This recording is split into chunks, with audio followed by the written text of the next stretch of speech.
Estamos muy felices. Sí, no se equivocaron de canal. Entendemos que algunos están decepcionados con las elecciones del domingo. Y sí, pasaron cosas no tan chéveres. Pero el cinismo es inútil si solo sirve para estancarnos y para decirnos cosas como: este país no sirve para nada, apague y vámonos. ¿Para qué votar si siempre ganan los mismos? Aquí les traemos 9 razones que al menos a nosotros nos motivan. Primero, votó mucha gente. En el país donde siempre hay excusa para no pararse un domingo, 17.800.000 personas salieron a votar. Sí, eso sigue siendo menos de la mitad del censo electoral. Y sí, todavía hay mucho que hacer para ganarle a la abstención. Pero eso es un mundo de gente que está diciendo: ¿saben qué? A mí sí me importa lo que pasa en Colombia. Segundo, por primera vez en mucho tiempo vimos colombianos emberracados por una causa justa. Que los dejen votar. Tenían tantas ganas de depositar su voto que, con todo y la incompetencia del registrador, la gente fue y sacó fotocopias de los tarjetones y luego las llevó para que contaran. Eso es creer en que el voto de uno importa. Tercero, elegimos un congreso muy variado. Se le tiene la ultraderecha, la derecha moderada, la izquierda extrema, la izquierdita, el centro, donde quiera que eso quede, y los clientelistas de siempre. Que haya gente tan distinta da esperanza de que las decisiones no se tomen a pupitrazo limpio,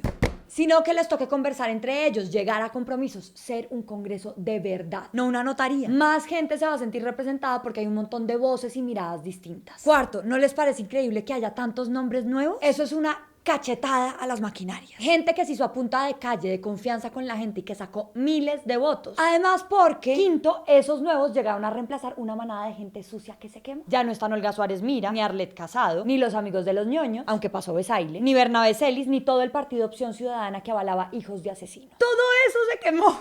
Sexto, como también se quemó gente que hizo del odio su campaña. Alejandro Ordóñez dijo que él decía todo lo que pensaba y Colombia le dijo: no, mejor no. Que gracias, que se vuelva la cabeza.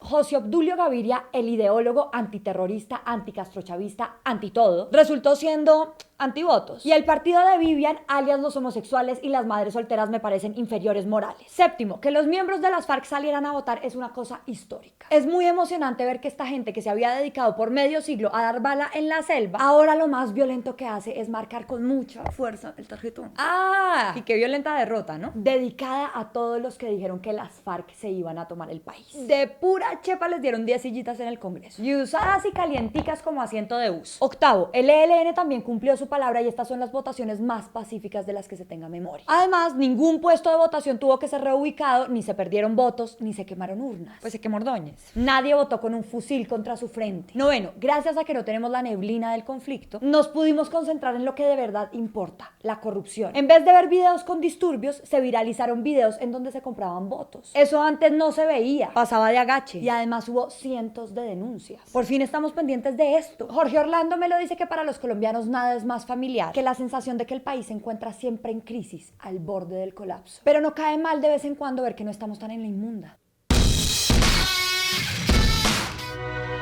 Colombia, no te caigas, levántate, sé optimista. Hay una luz al final del túnel. Cuando la noche es más oscura es porque la luz está próxima. Después de la tormenta siempre llega la calma. El mundo es tuyo, vuela alto. Hay un faro de esperanza y la luz reside adentro. Aprende a ver las cosas buenas de la vida. Vida solo hay una. Aprovéchala. Ya, Paulina, ya.